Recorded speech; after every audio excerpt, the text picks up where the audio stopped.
en Colombia, qué es lo que avisora esta consultora de mercado nacional e internacional para que para que pongamos los pies sobre la tierra y podamos acceder a esta mesa de debate. Bueno, muchísimas gracias, Hugo. Muchísimas gracias por la presentación, Arturo. Buenos días a todos los participantes. Gracias por acompañarnos en este miércoles de ICREA y gracias a ICREA, por supuesto, por la invitación. Y como dijo Hugo, yo voy a darles un panorama muy completo sobre en dónde estamos, cuál es el diagnóstico del mercado en términos de adopción, en términos de ingresos, en términos de apropiación tecnológica de aplicación y de aplicaciones en este mercado colombiano. Desde hace algunos años, desde México, desde The Competitive Intelligence Unit, hemos ido analizando estos mercados de Latinoamérica, incluso de Iberoamérica, en torno a estos temas, ¿no? En torno a esta evolución tecnológica que han tenido estos mercados, en torno a la nueva normatividad que están enfrentando estos mercados y en torno a esta transición o esta evolución tecnológica que pues ya estamos siendo testigos desde mercados muy avanzados, pero también en esta región en la que nos encontramos involucrados. Entonces, un primer elemento que hay que destacar y es muy importante en este mercado colombiano es la prioridad que tiene este sector de tecnologías de la información y las comunicaciones para el gobierno actual. El presidente Duque ha establecido desde la entrada de su gobierno que este es un sector que por su dinamismo característico es uno de prioridad absoluta para el gobierno y desde ahí se han promovido varias iniciativas y es un sector en el que está pasando mucho, realmente está pasando mucho, hay muchos planes ya en marcha, hay muchas iniciativas en marcha y por supuesto pues esto llevará a una nueva fase de crecimiento, una fase de desarrollo dentro de estos mercados y al respecto me gustaría comentar algunos números sobre este mercado. Es un mercado que si lo colocamos en perspectiva regional o subregional, como el tema de hoy está enfocado también no solamente en el mercado colombiano, sino en toda la región de Sudamérica. Dentro de esta región de Sudamérica o subregión sudamericana, el mercado colombiano es uno de muy elevado dinamismo dentro de estos países. En términos de ingresos, tan solo llega a un crecimiento de 4% en términos de dólares. Es un mercado que equivale a casi 9,000 millones de dólares al año. Entonces, estamos hablando de una dimensión importante dentro de esta subregión. Realmente alcanza un crecimiento similar al caso mexicano, al caso chileno y al caso de Perú. Y pues, son mercados que están evolucionando muy positivamente, sobre todo por esta nueva trayectoria de precios que ha favorecido la adopción, esta competencia que se experimenta en varios de los mercados, por ejemplo, en el caso colombiano, en los mercados de telefonía y de banda ancha fija. Sin embargo, pues el tema de apropiación tecnológica pues no acaba ahí, ¿no? Siempre hay un reto y es por ello que pues ahora hay esfuerzos por aumentar la conectividad, por llegar a este escenario de conectividad universal. La mitad de la población o casi la mitad de la población en Colombia se encuentra desconectada. Es por ello que, pues, en el caso de Colombia, pues hay planes que intentan llevar esta conectividad, esta apropiación, este desarrollo de habilidades digitales a toda la población y ahí encontramos planes como el TIC que se elaboró en 2018 y que tiene metas propuestas para 2022. Hace unos días se publicó desde la CRC, desde la Comisión Reguladora de Comunicaciones, se publicó una hoja de ruta para modernizar y desplegar mayores servicios en el territorio para llegar a estos lugares, a estos municipios en donde no se cuenta con esta conectividad. Y pues desde algunos años ya están en marcha también estrategias para promover esta apropiación, la innovación tecnológica en todos los niveles, ¿no? En torno a la conectividad, en torno a la apropiación de dispositivos, disponibilidad de dispositivos y en torno al desarrollo de aplicaciones. Y también otro aspecto destacable es esta nueva ley, esta nueva ley TIC que fue aprobada en julio pasado y pues que coloca en un nuevo escenario a este mercado colombiano en torno a estos temas que nos ocupan el día de hoy. Entonces les hablaba de la dimensión de ingresos, que es un mercado que vale más o menos 9,000 millones de dólares al año. Es un mercado, este mercado de telecomunicaciones, aunado al de las tecnologías de la información, que representa un 7% del PIB, y esto va en ascenso, y realmente esta es la apuesta que le hace el gobierno, que de colocar en el centro, en un foco muy importante este sector, para generar toda esta derrama dentro de la economía. Y también les anticipaba pues que está pasando mucho. Dentro de estos mercados han entrado nuevos jugadores al mercado.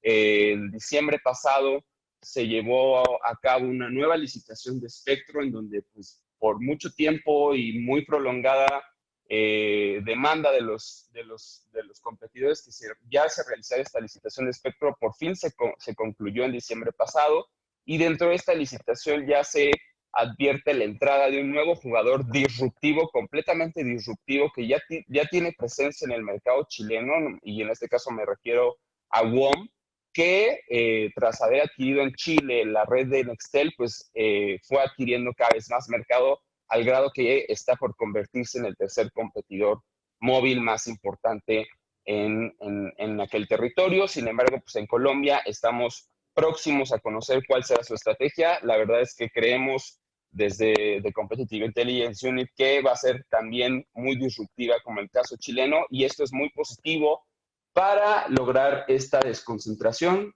que, por supuesto, favorece la competencia en precios, favorece la competencia en servicios, se traduce en mejor calidad de estos, y pues esto es en el caso del mercado móvil. Sin embargo, en el caso del mercado fijo, ya tenemos un caso muy positivo de éxito, que ya se concretó este proyecto nacional de fibra óptica. Se considera como el proyecto de red de fibra más avanzado dentro de la región. El gobierno ya ha anunciado que llega a un beneficio de 4,6 millones de personas. Entonces, todo este conjunto de acciones del gobierno, pues son muy positivas, porque van encaminadas a incrementar la cobertura, la disponibilidad de las redes, a mejorar la calidad de los servicios, a detonar la innovación y, por supuesto, a generar más incentivos para el despliegue de infraestructura. Pero como les decía, el tema no acaba ahí, ¿no? Entonces, hablaba anteriormente de que la mitad de la población se encuentra desconectada, alrededor de 20 millones o más de 20 millones de habitantes son los que se encuentran en estado de desconexión.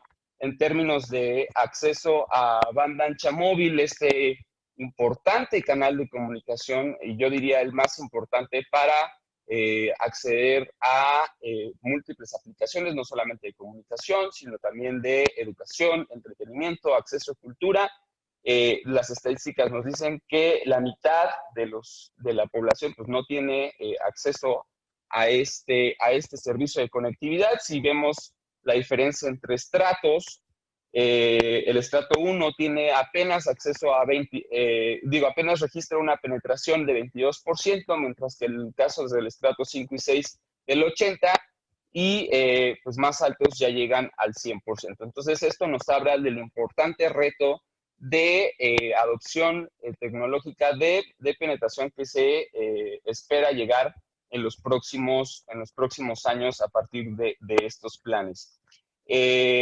Otra estadística relevante que fue publicada también en esta hoja de ruta que les comentaba, que fue publicada hace unos días por la CRC, nos advierte que en torno al desarrollo de redes móviles, de esta importante evolución que se tiene que hacer en estas redes móviles, 198 municipios aún no cuentan con cobertura de 4G. El estudio hace un panorama, un análisis sobre un poco más de 1,000 municipios, entonces un 20% de ellos pues aún no cuentan con cobertura de 4G. 41 de estos 1,000 o más de 1,000 municipios aún no cuentan con servicios móviles, y 874 de ellos hacen todavía uso de redes de 3G para la realización de llamadas o para la transmisión de datos. Entonces, aún es significativo este reto de llegar con conectividad 4G, a pesar de que ya incluso hay planes para transitar a esta nueva generación, al 5G, planes donde ya se ha explorado cuáles van a ser las frecuencias que se van a utilizar, cómo incentivar estos despliegues y acciones muy concretas ya propuestas pues para lograr ello. Entonces, este es el panorama un poco general, pero muy aterrizado, muy concreto, con puntos importantes que destacar sobre el mercado colombiano y pues que sirva de base esto para la discusión que vamos a tener más adelante. Perfecto, Radamés, pues muchas gracias. Muy completo, como siempre, este tipo de números que tiene CIU. En este caso, pues quisiera abrir el micrófono para que Juan Manuel pudiera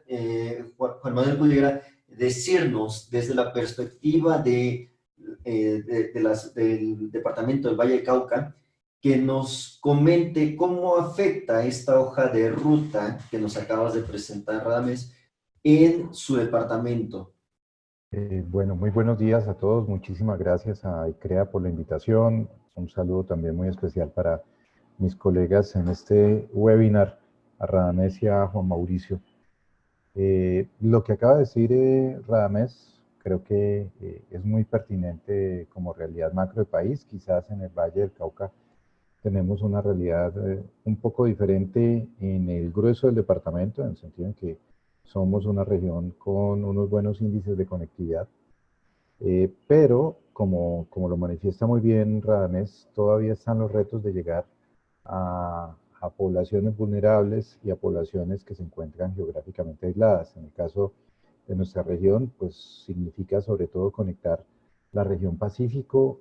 Este año, digamos, se concluye por fin el tema del cable submarino que ya estaba prestando servicio a la región, pero que faltaba que prestara servicio en la región donde entra, que es precisamente el puerto de Buenaventura, que es el puerto más importante que tiene Colombia sobre el Océano Pacífico y el puerto que tiene la mayor cantidad de exportación y que es además una ciudad con unos índices sociales complejos.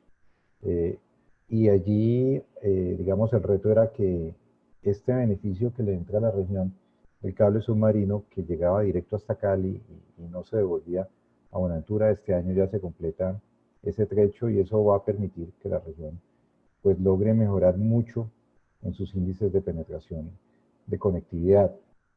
Igualmente, esta semana tuve la ocasión de conocer y de ser invitado para participar de un proyecto para el desarrollo de un centro tecnológico orientado a la generación de talento para la industria TI y que la meta es establecerlo en dicha ciudad. Yo creo que allí hay otro tema que si bien no es un tema de tendencia nuevo, sí es un tema que cada día cobra más relevancia y estoy seguro que Juan Mauricio también acá hará aportes y es la necesidad permanente de las organizaciones de tecnología de contar con talento, talento capacitado, talento competente y que se encuentran con problemas para precisamente lograr el reclutamiento de esos jóvenes o de ese personal adecuado para poder sostener las tasas de crecimiento que esta economía digital comienza a pedir y exigir. Cali ha venido desarrollando eh, fuertemente una estrategia del Valle del Cauca en los últimos 3, 4 años para consolidarse como uno de los hubs de desarrollo tecnológico en la región Pacífico de América Latina. Y uno de los puntos que siempre surge de manera repetida por parte de los empresarios es cómo logramos hacer que las nuevas generaciones se vinculen a carreras STEM, a formación en ingenierías, a formación en programación.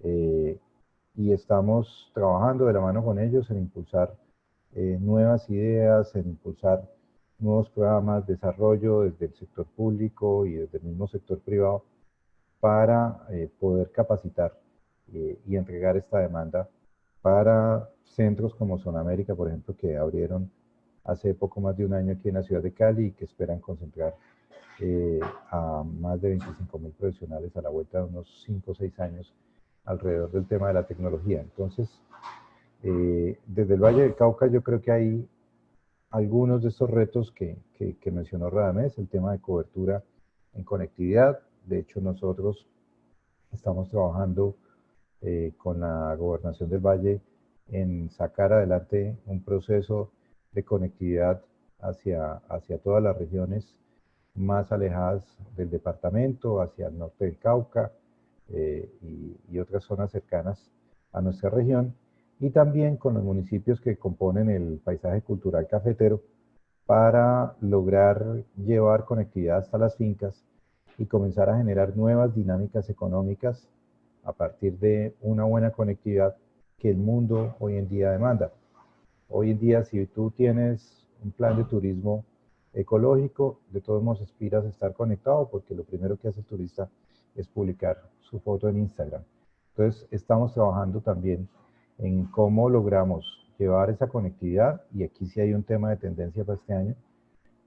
Creo que muchos leyeron a finales del año pasado y vieron las imágenes espectaculares del lanzamiento de Starlink. Por fin, el tema de conectividad satelital a bajo costo aparentemente va a ser una realidad a partir de este año.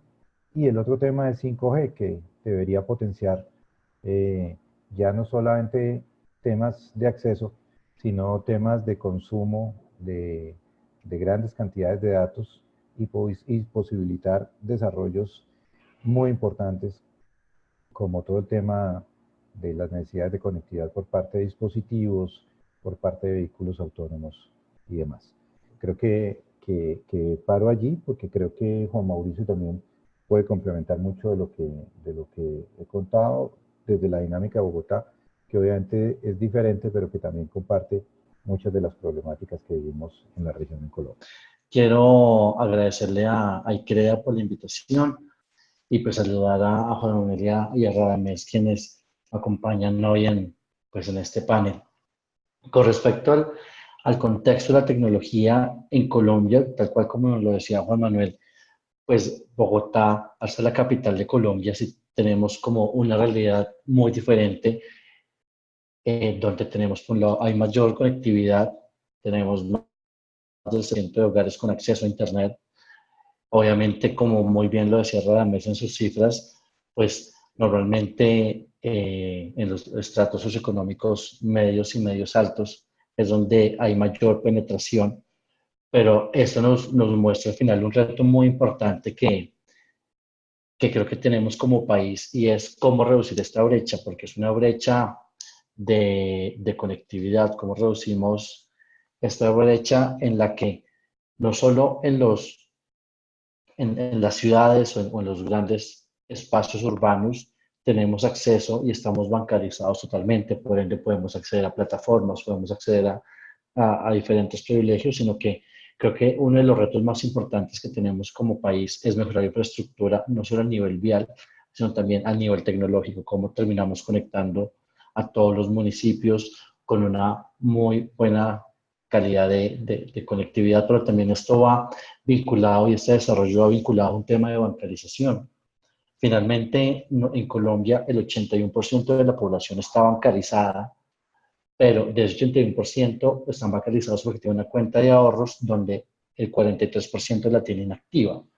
Entonces son cifras que nos muestran cómo en el día a día del colombiano no tenemos una confianza en el sistema bancario, que es lo que nos permite acceder a plataformas de consumo y que responden a las necesidades de consumo actuales.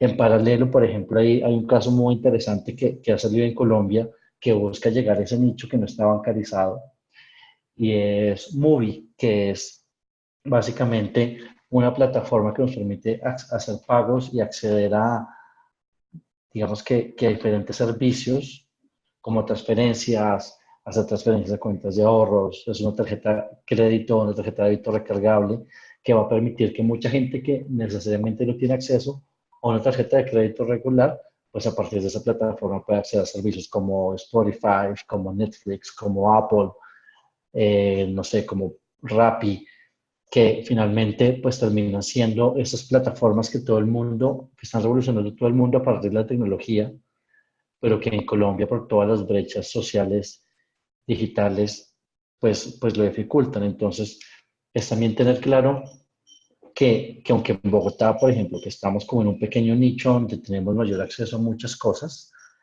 al final el reto sí está en cómo llegar a estas poblaciones más vulnerables o estas poblaciones o estas regiones que tienen menos conectividad para que finalmente todos partamos de la misma línea como de salida, ¿no? Donde todos tenemos acceso a lo básico a nivel de conectividad para con base en eso ya empezar a crecer. Hay otro tema donde creo que también es un reto muy importante para el país y es el cambiar como la mentalidad cuanto a cómo nos estamos formando. Y esto va muy vinculado, es algo que nos atañe a nosotros como red universitaria y que de hecho ha sido como parte de lo que Rombo viene haciendo y es cómo nosotros empezamos a generar investigación, pero una investigación que sean proyectos triple hélice donde podemos involucrar a la academia, al gobierno, porque finalmente eso es lo que también termina generando no solo desarrollo tecnológico, sino un desarrollo social, que países en vía de desarrollo como Colombia pues lo necesitamos bastante. Y eso es como una de las líneas en las que estamos trabajando, empezamos a trabajar este año en Rumbo. Y también hay un tema de cómo enseñarle a la sociedad, y eso es lo que viene para la educación básica, la educación secundaria, a que no le tengan miedo a las tecnologías, porque finalmente tenemos humanistas, tenemos como otras líneas que no van en la línea tecnológica de formación, que no tienen un acceso o no están muy familiarizados con la tecnología.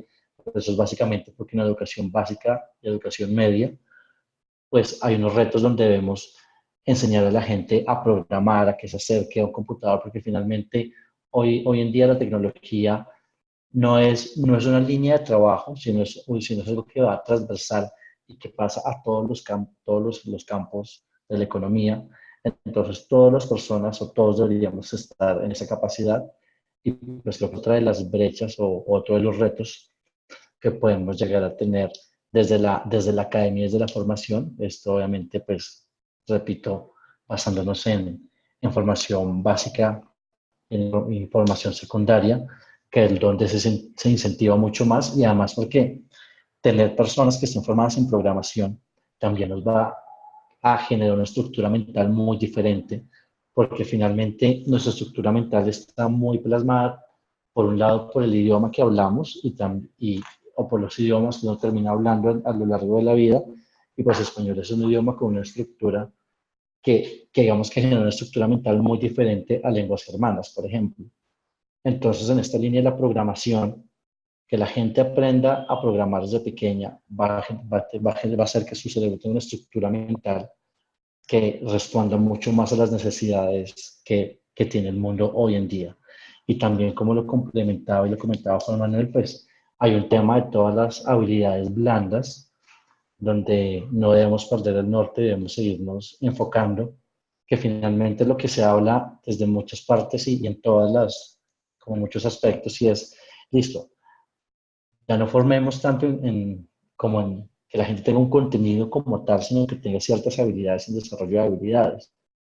Pero entonces este desarrollo de habilidades también tiene que unir desde un cambio en los profesores, que en las aulas, tanto en desarrollo de habilidades como en uso de tecnología, pues sea el mismo maestro que también esté en la capacidad de utilizarlas y de incentivar a que sus estudiantes lo hagan. Porque si no hacemos eso, podemos tener la mejor tecnología, los mejores equipos en las aulas, pero tenemos unos profesores, unos maestros que no están capacitados para usarlas, al final terminan subutilizando y terminamos siguiendo teniendo una educación del pasado, básicamente porque no hay una formación, una actualización de los profesores, tanto en temas de desarrollo de habilidades blandas como en uso de tecnología. Muchas gracias, Juan Mauricio. El panorama que acabas de darnos es es un poco más completo. Lo conjunto en lo resumo ambas participaciones, tanto de Juan Manuel como de Juan Mauricio, en dos grandes cuestiones. Uno, la competitividad y a través de la conectividad y la educación. Ambos han presentado un panorama que atañe muy bien al tema de la tecnología. Pero en ese sentido, y también Radamés está en la mejor disposición para responder, ¿cuál es el reto que debe atender primero Colombia? Dejo el micrófono abierto. Si quieres, retomo un poco el micrófono para poder complementar a los temas que estamos discutiendo o a este tema que acabas de mencionar. Como tú dices, yo creo que hay dos grandes temas que son reconocidos y que están siendo reconocidos, no solamente en el gobierno, sino ahorita con lo que comentaba Juan Manuel y Juan Mauricio desde la academia, desde toda la industria y por supuesto ya es demanda de la sociedad en su conjunto de no solamente queremos conectividad, sino que tenemos que aprender a usar esa conectividad, ¿no? Y tenemos que aprender a desarrollar modelos que se conviertan en casos de éxito. Colombia también es uno de grandes lecciones de casos de éxito de desarrollo. Se está convirtiendo en un principal digamos que hub de lanzamiento de aplicaciones. Ahí tenemos el ejemplo de Rappi, por ejemplo. Entonces, creo que tenemos que buscar, o se está buscando ya desde varias entidades, desde varias instituciones, como lo comentaba, el que se replique más estos modelos, ¿no? Y es una preocupación del gobierno, incluso no solamente del gobierno, sino desde la cabeza del gobierno. Recordemos que hace algunos años el presidente lanzó un libro que se denomina Economía Naranja, y que desde ahí lo que se buscaba es precisamente cómo replicar o cómo hacer que estas ideas se transformen en nuevos, o estas ideas, una vez creadas, cómo se pueden transformar en la provisión de nuevos servicios o en la generación de nuevos productos. Y esto, por supuesto, depende de la conectividad. Y es a partir de ella que, pues que se hace o que se está buscando que todos la población dentro de Colombia, que se está buscando que esta población desatendida, que esta población que aún no cuenta con cobertura, que aún no cuenta con el desarrollo de habilidades, que aún no conoce incluso cómo usar un dispositivo, pues se aproxime y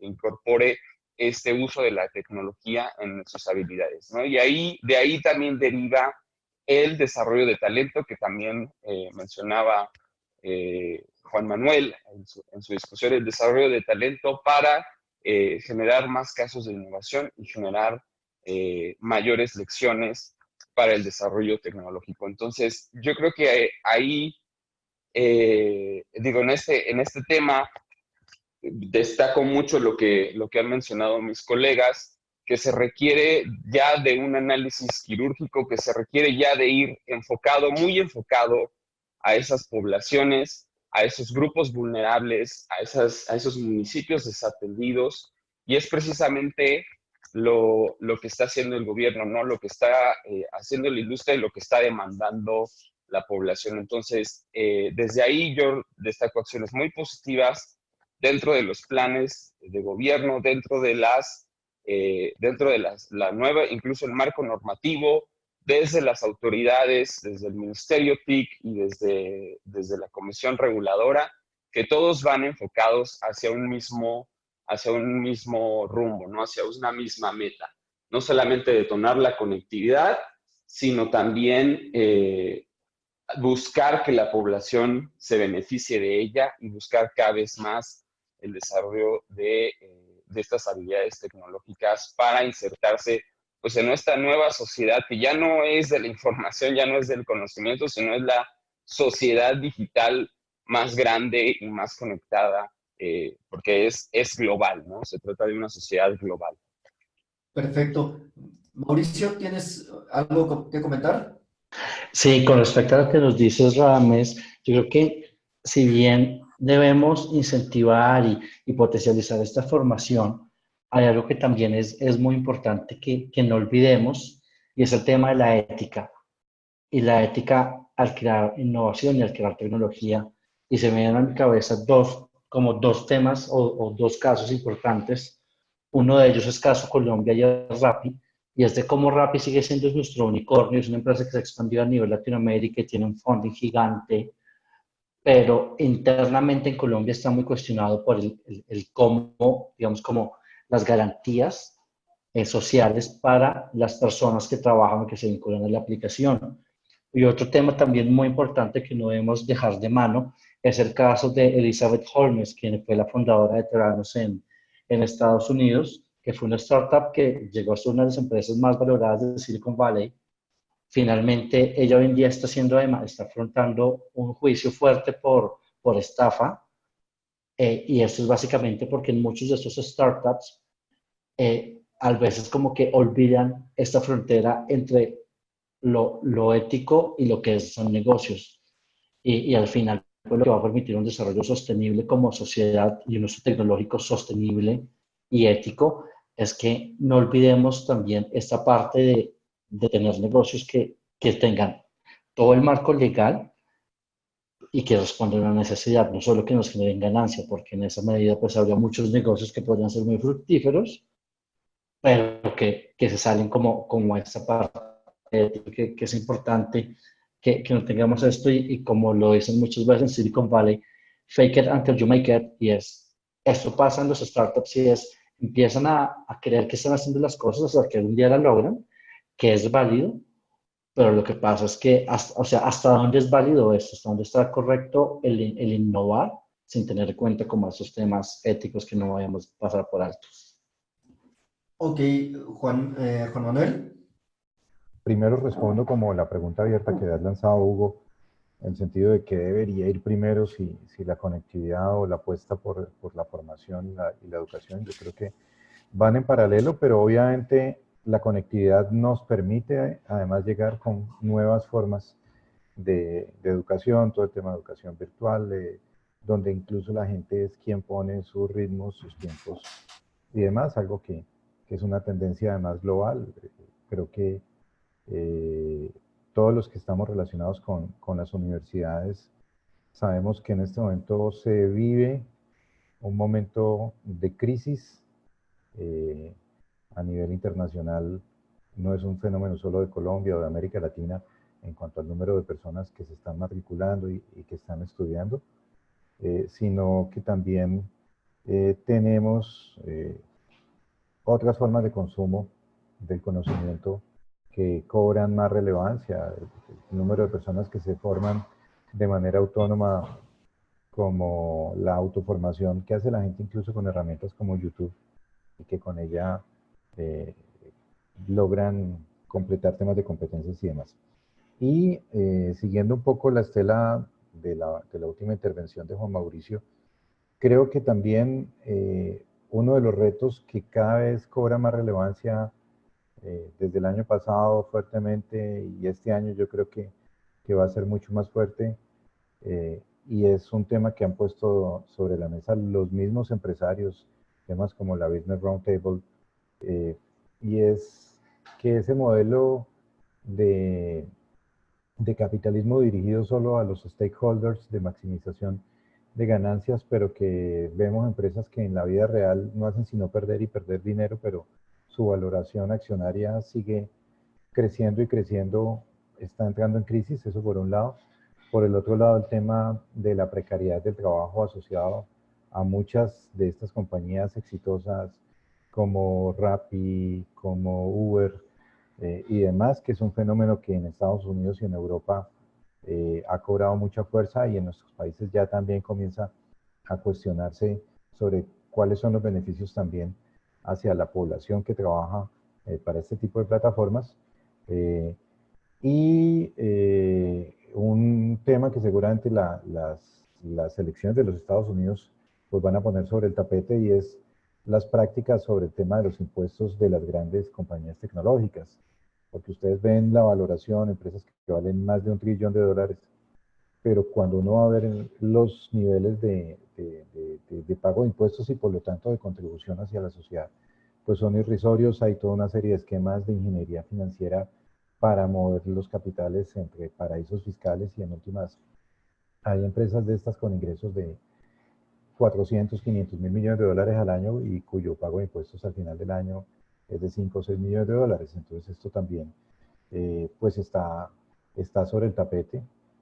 Y un tema adicional que diría yo que está relacionado con la ética, pero también es una pregunta que cada día más se hace en las personas hoy en día, y es la sostenibilidad futura desde el punto de vista ecológico.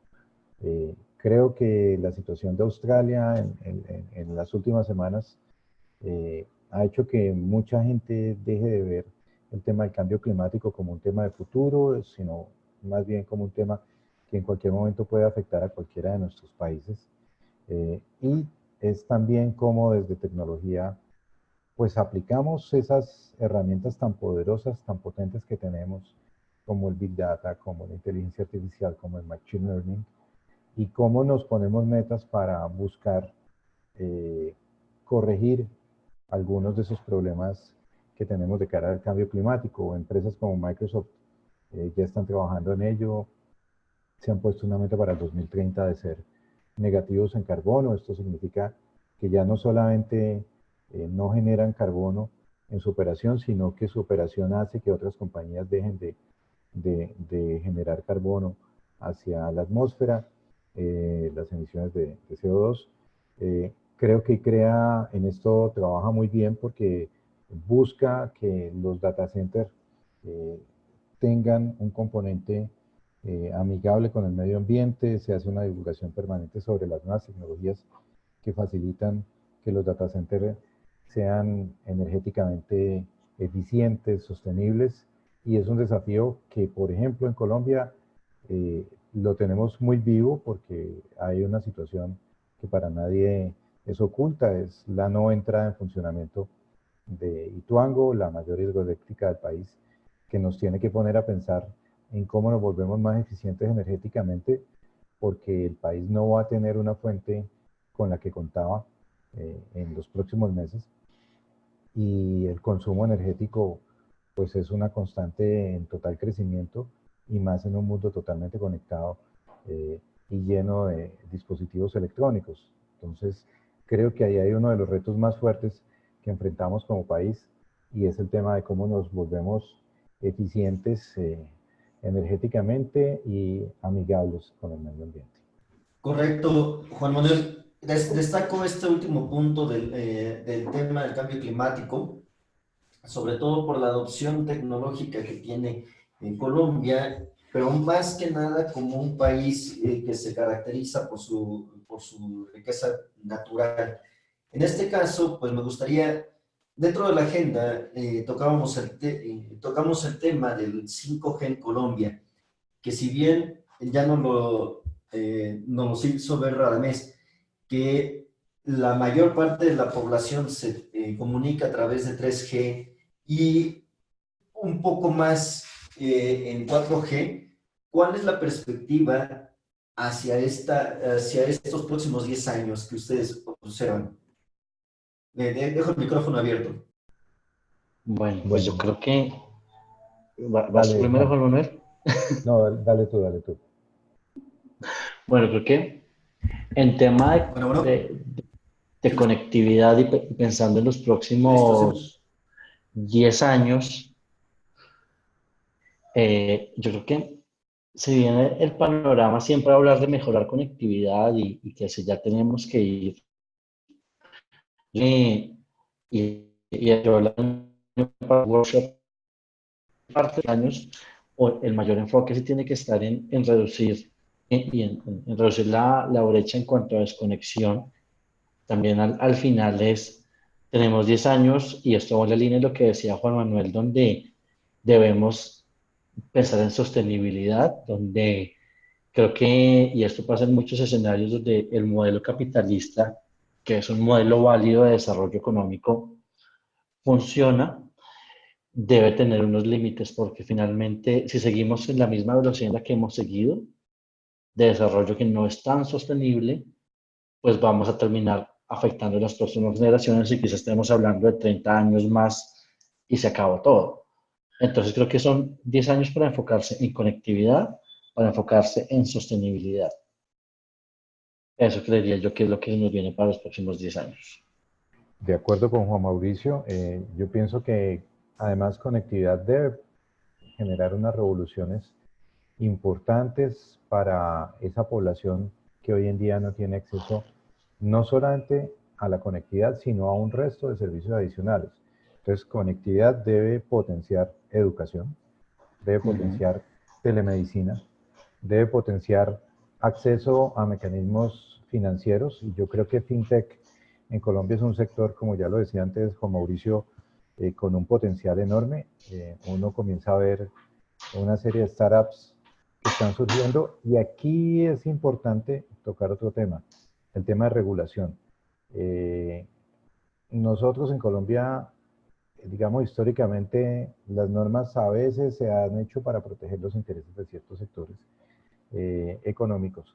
Y en el caso de FinTech, creo yo que la innovación se está dando desde el lado del emprendimiento, y sería un error que el gobierno, digamos, un gobierno que está potenciando todo el tema de creatividad, de economía naranja, de economía ligada a la economía digital, cierre el tema del acceso a nuevas formas de acceder al dinero, a nuevas formas de acceder a financiación, solamente aquellas empresas que estén vigiladas por la Superintendencia Financiera.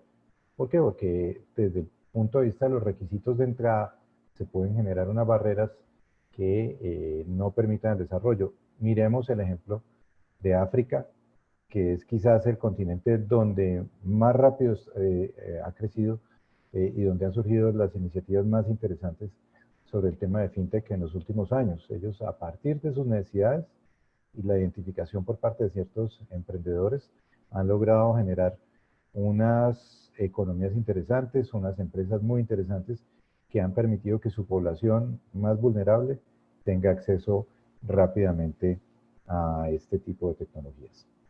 Sí, para complementar lo que dice Juan Manuel, hay un tema que hay que tener en cuenta que es súper como, no sé, como necesario en este tiempo que viene, y es el cómo nosotros empezamos también a enfocarnos en hacer las cosas como una mejor manera, y hacer las cosas para todos que sean disruptivas, porque eso es lo que nos permite Internet, y es finalmente toda la revolución que se ha generado gracias a la conectividad es una revolución donde se rompen las estructuras sociales, o sea, llegamos a romper estructuras sociales, y desafortunadamente, como lo mencionó Juan Manuel, pues acá en Colombia, y calculo que pasa en muchos países, especialmente en América Latina, siempre se ha legislado, y la voluntad política siempre se ha enfocado en favorecer a las clases privilegiadas de siempre. Entonces necesitamos también un cambio muy fuerte a nivel político, donde entiendan que ya no se deben crear políticas para favorecer a los mismos cinco de siempre, sino que son políticas públicas que en verdad piensan en lo público y en verdad piensan en la gente. Que eso es algo que ya antes no pasaba, porque antes era lo que pasaba con el posicionamiento de una marca. Uno desde su empresa decía, yo creo que yo me posiciono A, B y C y punto.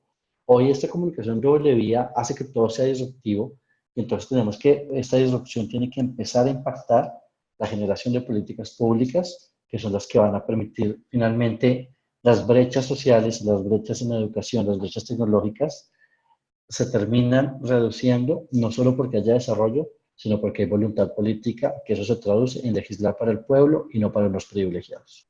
Bastante bien, ambos, les agradezco.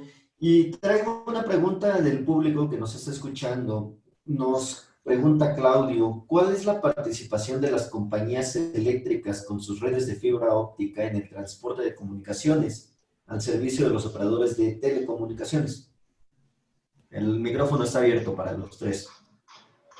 Listo, en Colombia hay un operador que tiene origen en el sector eléctrico, que es Internexa. Ellos hacen parte de ISA, el grupo de transporte de energía más grande, creo que no solo en Colombia, sino en Sudamérica. De manera que sí se ha dado, pero más a nivel de transporte entre carriers que de penetración final como hacia el usuario final. Recordemos que este tipo de tecnologías, digamos, la fortaleza de las redes eléctricas, pues es que tienen ya una infraestructura montada y que permite atravesar el país y transportar fácilmente los datos, pero el tema de red eléctrica y de transporte de datos hacia el usuario final no se ha desarrollado, como en general a nivel mundial no ha tenido mucho desarrollo. Es una idea que siempre ha estado allí sobre el papel, pero que no ha logrado cuajar para romper en parte también ese tema de brechas. En Colombia, además, después de unos procesos de privatización en los años 90 y 2000, se rompieron muchas de estas empresas públicas que en su época prestaban todos los servicios, y creo que en este momento solo hay una empresa en Colombia, dos si acaso, que presten al mismo tiempo servicios de energía, conectividad y ecoducto. Bueno, digamos que con respecto a ese tema, digamos que pues, no tengo como con qué complementar de una mejor forma lo que acaba de exponer Juan Manuel. Yo creo que al final, como que lo que ha venido pasando en Colombia, que ha sido la privatización de tantas empresas, obviamente responde a un modelo de desarrollo neoliberal que, que es válido, pero también al final, y esto va como encadenado a lo que decía anteriormente, y es, eso está pasando porque no hay una voluntad política de salvar algunas cosas, y no quiere decir que se va a ampliar el tamaño del Estado, no creo que esa sea la solución. Simplemente creo que el Estado debe regular mucho mejor el cómo se conecta y cómo todo eso que se va privatizando, pues finalmente sí termine siendo un servicio público que favorezca al ciudadano. Hugo, si me permites redondear un poco esta pregunta, creo que retomo algo que dijo Juan Manuel. Realmente son cada vez menos los casos de participación estatal en la provisión de servicios, no solamente al usuario final, sino de transporte. Y a lo mejor la pregunta va un poco enfocada a qué tan bien o qué tan mal está esa idea de que México, desde la CFE, desde esta compañía de energía, pues dedique esfuerzos a la provisión de telecomunicaciones, y yo respondería desde los casos que hemos analizado, desde todos los mercados que hemos analizado en The Competitive Intelligence Unit, son cada vez menos esos casos, y como decía Juan Manuel, los que existen en general no se dedican a dar servicios directamente al usuario final, sino se dedican a ser operadores mayoristas. Entonces, realmente pues cada vez es menor esta contribución. Y retomo otro de los temas que se mencionaron anteriormente. Yo diría sí, en este tema de transición, de este tema de evolución tecnológica, definitivamente tenemos que poner la énfasis en estos otros temas que están realmente asociados a esta conectividad, y es en este camino a completar una nueva década, de iniciar más bien una nueva década, realmente nos tenemos que preocupar que este cierre de la brecha de conectividad que esperamos que llegue a concretarse en esta próxima década, no genere al mismo tiempo la apertura de unas nuevas brechas, ¿no? La generación de nuevas brechas. Y en esto me refiero a la generación de brechas en torno, por ejemplo, al acceso a aplicaciones importantes, ¿no? Ya referían el acceso a bancarización, pero también el acceso a herramientas educativas. Yo también destacaría que en esta transición, sobre todo a nuevas redes, pues no se deje de poner también atención a que pues estas redes de 5G pues también llegan a estos municipios que a lo mejor de inicio ya no contaban con redes móviles, ¿no? Sino también se busquen mecanismos, no solamente económicos, sino también sociales, y propósitos de cobertura para llegar a estas poblaciones desatendidas, para que no se genere una brecha de capacidad de transmisión de datos, porque también eso es importante, ¿no? No solamente es tener conectividad, sino también tener la capacidad para transmitir comunicaciones, para acceder a contenidos, y como ya refería, contenidos educativos, culturales, a acceder a aplicaciones para poder hacer uso de servicios, ¿no? Para poder acceder a estos servicios que pues ahora están disponibles desde todas partes del mundo.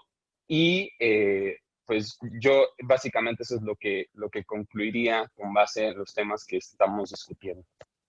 Adelante, Juan Mauricio.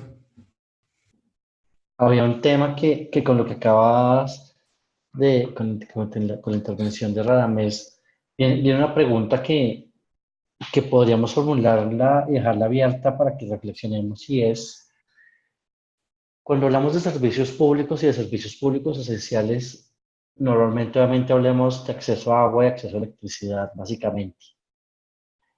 Pero me pregunto si el estar conectado, la interconectividad, no se está volviendo cada vez más en un servicio público, que es el que el estar conectado nos va a permitir reducir brechas en acceso a la educación, brecha en bancarización, brechas a muchos niveles, que lo que decía Radamés es cómo el reto sería que esta apertura o la ampliación de la cobertura y conectividad no genere nuevas brechas. Y es donde yo digo, pues, pucha, al final debe ser que la pregunta que nos debería quedar es, si así como el agua es fundamental y es algo básico para todo ser humano, ¿en qué momento el estar conectados va a empezar a ser fundamental y básico para el desarrollo de cada persona?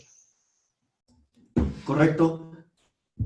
Son dos preguntas las que tenemos del público. Me gustaría que fuéramos un poquito más concretos, ya para casi cerrar este primer miércoles de ICREA. La primera pregunta es, ¿cuándo y cómo se puede plantear la conectividad vía 5G, teniendo en cuenta que aún en grandes ciudades la 3G es la que más se dispone? Bueno, yo creo que en cuanto al- a esta pregunta, y hablando del caso de Colombia, al final es una inversión que terminan haciendo los privados, o sea, en Colombia nuestros operadores privados de telefonía son los que más están invirtiendo, y yo creo que al final una de las formas podría ser un tipo de incentivos desde el gobierno para que esto pase, para que todo el país tenga esa cobertura. Pero hay una cosa que debemos tener en cuenta, al menos en Colombia, y es nuestro mapa geográfico. O sea, somos un país atravesado por tres cordilleras donde la movilización y multiplicación de esta cobertura a veces se nos complica muchísimo en términos de infraestructura, y obviamente para que esto no pasara necesitamos unas inversiones altísimas que terminan siendo hechas por parte de privados. Entonces, a eso yo creo que una forma de hacerlo, entendiendo el contexto geográfico que tenemos tan complejo en el país, es que el gobierno tenga algún tipo de incentivos o premios o no sé, para que esos privados, que son los que terminan invirtiendo, pues lo hagan de la mejor calidad, porque finalmente lo que pasa con el operador es que el operador va a terminar mejorando la conectividad, pasando la 5G, donde más clientes tiene, donde más moviliza, porque obviamente está respondiendo a una necesidad de mercado, pero no está al final respondiendo a una conectividad como servicio básico. Yo complementaría esta respuesta que tuvo Juan Mauricio, precisamente destacando lo que él decía, ¿no? Se trata también de la generación de incentivos y algo de esto ya ha sido reclamo de la industria, a no solamente enfocar las licitaciones de espectro radioeléctrico a un tema o reducirlo a un tema meramente económico, ¿no? Sino buscar esos incentivos, incluso se ha ya hablado en todas estas lecciones de licitación, que se opte ya por un mecanismo más bien de incentivar la cobertura más allá de un propósito recaudatorio de las licitaciones para que esta cobertura llegue, ¿no? Y ahí yo creo que retomaría parte de lo de la hoja de ruta que les comentaba de la CRC, y es que ya está muy bien calendarizado la realización de estudios, la realización más bien la ejecución de mecanismos para incentivar a la modernización y el desarrollo de estas redes.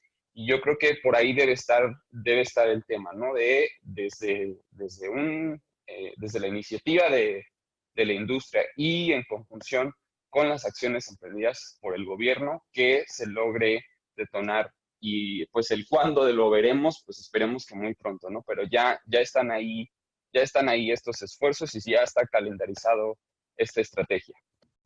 Bien, tenemos otra pregunta. ¿El aumento de la población mayor de 60 años es un reto importante para los próximos años? ¿cómo hacerlos partícipes y que ellos estén incluidos en estos retos tecnológicos? Listo, yo quiero arrancar con la respuesta a esta pregunta. Esto es una tendencia a nivel mundial también, los llaman los Silver Surfers, a los mayores de 60 años, quienes se encuentran con un gran conocimiento, una experiencia de toda una vida, y que muchas veces han sido desechados por el mercado laboral. Creo que hay una oportunidad enorme para las universidades, porque son gente que aprendió a aprender a través del sistema educativo tradicional. Entonces confían mucho, por ejemplo, en la educación que pueden acceder a través de las universidades. Vivimos una etapa donde para permanecer relevante hay que estar estudiando y formarse completamente de manera permanente. Entonces allí hay un desafío para el sistema educativo en cómo reentrenar a estas personas y obviamente capacitarlos en el desarrollo y el manejo de las nuevas tecnologías. Y hay experiencias positivas. En los Estados Unidos, por ejemplo, se está trabajando debido a la necesidad de las tecnológicas de tener talento en este tipo de poblaciones, pero también en poblaciones como las personas en situación de discapacidad o como las personas que están dentro del sistema carcelario para ofrecerles una nueva oportunidad de reintegración. Entonces, creo que la tecnología es una herramienta muy positiva para que estas poblaciones puedan acceder a un mercado laboral donde incluso la misma necesidad de la industria tecnológica les abre las puertas rápidamente. Así es, y complemento lo que dice Juan Manuel. Al final es pensar en estrategias que nos permitan tener una transferencia de conocimiento constante, especialmente con poblaciones, con esta población mayor, que va a tener mayores barreras para aprender o digamos que para cambiar su mindset. Entonces, en esta línea es como ver cómo se hace un puente entre las nuevas generaciones, entre todos estos jóvenes que cada vez, las nuevas generaciones que son, obviamente por cómo evoluciona la tecnología, mucho más digitales, y es ver cómo se hace este puente entre A y B, entre población mayor y población, no sé, adolescentes o jóvenes, para que ahí es donde se dé la transferencia de conocimiento, porque finalmente es donde está el mayor gap de conocimiento, son casi que pueden ser 40 años de diferencia, y hace obviamente que también las personas mayores sean mucho más eh, resilientes a estos cambios. Entonces, creería yo que una buena estrategia podría ser juntar esas dos generaciones en algunos contextos para que puedan hacer esa transferencia de conocimiento. Correcto. Bueno, finalmente cerramos con este comentario de Carlos que le hace hacia Claudio. En El Salvador, las eléctricas aún no tienen redes de fibra propias. El negocio está en alquilar los postes para el tendido de fibra a precios que están matando a los operadores, especialmente a los minoritarios. 2.30 de dólar por mes por fibra tendida. Este fenómeno está causando gran impacto. Esto pasa en sus países, cómo se regula, dado que los usuarios de energía pagamos también los postes.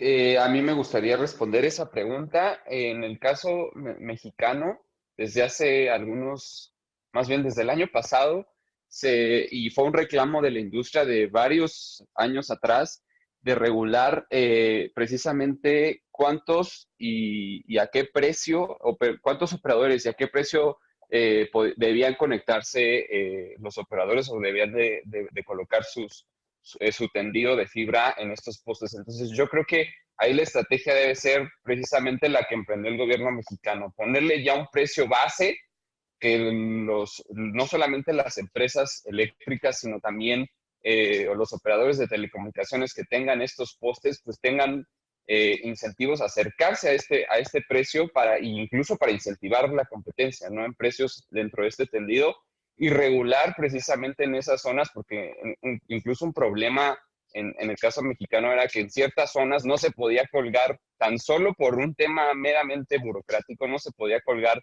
más de un operador a estos postes. Entonces, lo que hizo este reglamento fue precisamente regular el tema de cuántos operadores podían colgarse, con qué despliegues y regular este precio. Entonces yo creo que por ahí debe de ir la ruta que deben de emprender, El Salvador. Sí, quisiera complementarlo. LACNIC, por ejemplo, en el foro de operadores también está buscando el tema de reuso de la infraestructura y alquiler de infraestructura. Es decir, no necesariamente todos los operadores tienen que ser dueños de toda la fibra que poseen. Puede haber temas de alquiler y arrendamiento a las tasas que el mercado determine. Para darles un ejemplo, nosotros negociamos Internet en conjunto y estamos obteniendo frente a nuestra última negociación una caída de precio de más del 90% de una negociación a otra. Estamos hablando de 2-3 años. Es decir, la conectividad es un commodity, eso está marcado en todo el mundo y obviamente para que nuestros países sean competitivos, esos precios tienen que seguir cayendo y cayendo y cayendo. Es una tendencia mundial y los gobiernos deben ser conscientes de que no se pueden colocar barreras de entrada desde temas como los postes, las fibras y demás. Muy bien, muchas gracias. Voy a recapitular un poco de lo que observamos el día de hoy a manera de cierre y me gustaría que al finalizar mi participación me gustaría que cada uno dejara algo para la audiencia. En fin, el día de hoy, en este miércoles de ICREA, Radamés Camargo, analista de CIU, nos presentó un panorama de la economía y del proceso de tecnologías de información que existe en Colombia, particularmente, donde están invirtiendo 9.000 millones de dólares, si mal no ubico bien la cifra, y compite directamente con México, Chile y Perú. Han aumentado mucho la conectividad, aunque todavía tiene rezagos importantes. La tecnología aporta 7% del PIB y que existen nuevos jugadores en el espectro de Internet móvil y comunicaciones móviles que estarán entrando prácticamente en los próximos meses. Asimismo, hay 192 sitios con cobertura 4G, que es un reto importante si se quiere transitar hacia la tecnología 5G.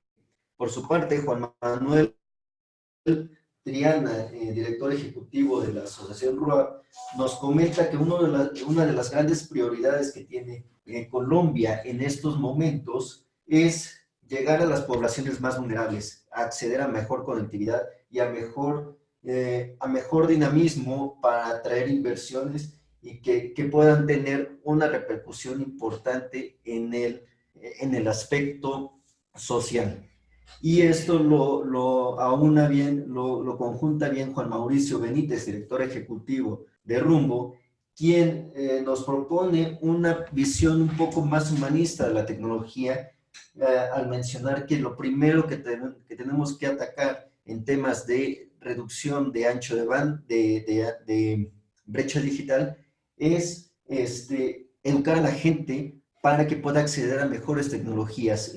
Él proponía dentro de sus intervenciones que las personas y los niños pudieran hacer un código, pudieran acceder a códigos, mejor dicho, a clases de código para poder confrontarse a los próximos retos que existirán en una sociedad hiperconectada. Los tres, Radamés, Juan Manuel y Juan Mauricio, concluyen que también algo relevante es el tema de sostenibilidad para afrontar temas de cambio climático.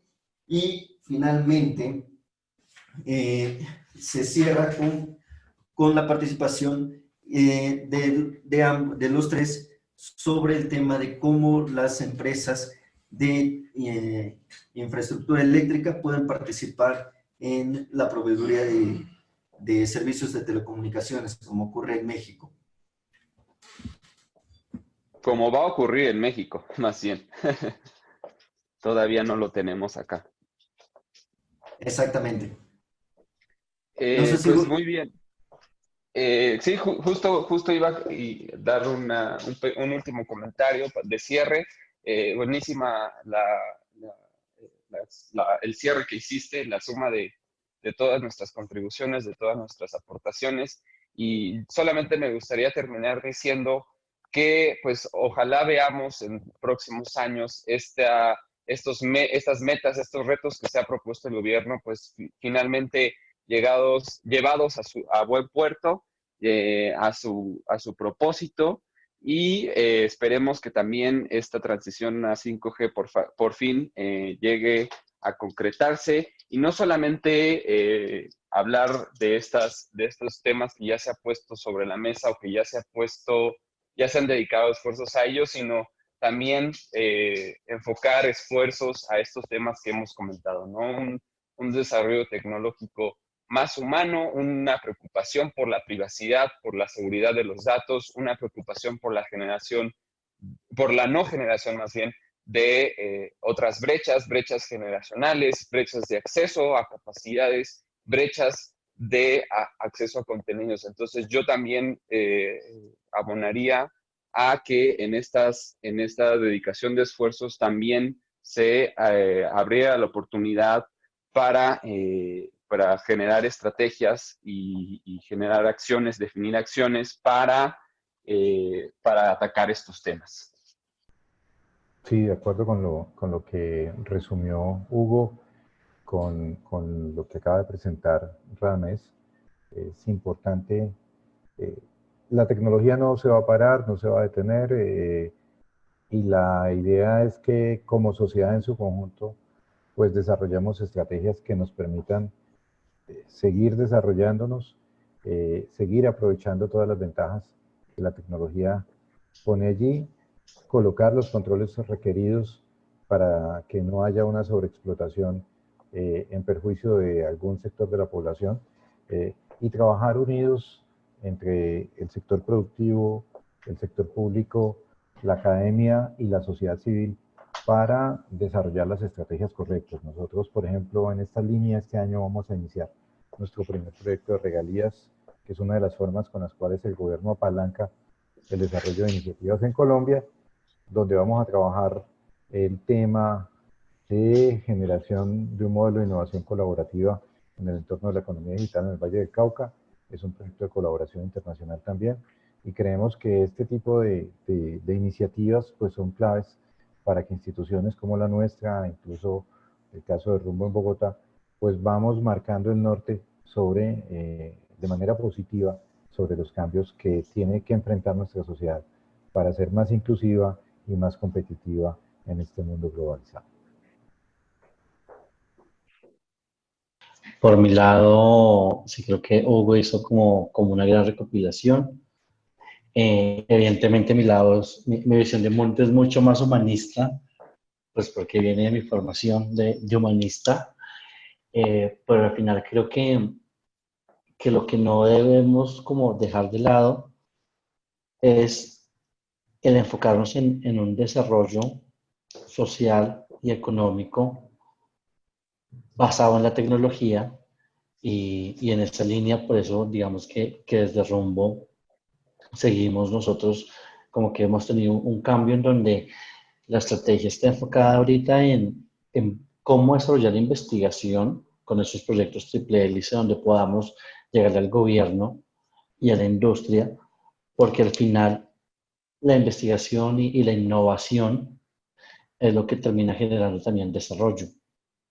Y pues también entendiendo la situación actual de las universidades, donde al menos en Colombia mucha de la financiación de las universidades depende de matrículas, y al demográficamente haber menos estudiantes y otras dinámicas de formación con todo el tema del autoaprendizaje, pues es necesario que las universidades también busquen otros focos de financiación, como los que se pueden generar desde la innovación o la investigación y el desarrollo. Y pues en esa línea queremos nosotros desde Rumbo pues también enfocarnos bastante, y creemos que esta década pues es una década en la que se va a avanzar mucho a nivel tecnológico, se va a tener que innovar, y pues también como lo decía en su momento Juan Manuel, es pensar en cómo tenemos todo este desarrollo, toda esta innovación de una manera sostenible, donde no le hagamos daño al otro y tampoco obviamente le hagamos daño al planeta. Correcto, pues muchas gracias a los tres. Muy agradecido de que sean partícipes de este nuevo dinamismo que tenemos en ICREA. Y pues bueno, Arturo. Pues muchísimas gracias de veras. Y bueno, ¿algo más, Hugo Santillán? Pues nada, muchas gracias. Muchas gracias a nuestros invitados, a Juan Manuel Triana, director ejecutivo de la Asociación RUAR, a Juan Mauricio Benítez García, director ejecutivo de la Asociación Rumbo, y sobre todo también a Radamés Camargo, analista en The Competitive Intelligence Unit, por su tiempo y por estos comentarios que hicieron en este primer miércoles de ICREA de 2020. Pues no se diga más, muchísimas gracias a todos, gracias por haber estado el día de hoy y recuerden, nos vemos en el próximo miércoles de ICREA. Muchísimas gracias, Hugo, que tengan muy buen día y muy buen fin de semana. Hasta luego. Antes de que te despidas, ¿Qué pasó? Este seminario va a estar grabado y se va a subir a nuestro canal de YouTube para que puedan acceder. Asimismo, estaremos compartiendo una pequeña nota, un pequeño resumen de lo que se observó el día de hoy para los asistentes. Sin más por el momento, pues agradezco a todos y ahora sí. Pues muchas gracias nuevamente, que tengan muy buen fin de semana y nos vemos el próximo miércoles de ICREA.